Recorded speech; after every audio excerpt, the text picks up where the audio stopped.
ছট পুজো উপলক্ষে নকশালবাড়িতে কয়েকশো ব্রতীকে পুজোর সামগ্রী বিতরণ করলেন শিলিগুড়ি মহকুমা পরিষদের সভাধিপতি অরুণ ঘোষ।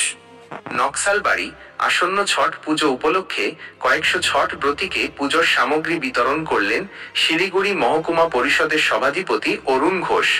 আগামী সোমবার ও মঙ্গলবার ছট পুজো রয়েছে, সেই উপলক্ষে শনিবার নকশালবাড়িতে তার নিজস্ব বাড়িতে এই বিশেষ উদ্যোগ নেন সভাধিপতি।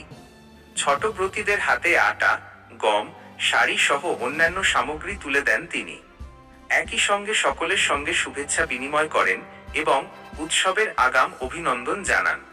সভাধিপতি অরুণ ঘোষ জানান, ছট পুজোয় ছটব্রতীদের আনন্দ ভাগ করে নিতেই এই উদ্যোগ গ্রহণ করা হয়েছে।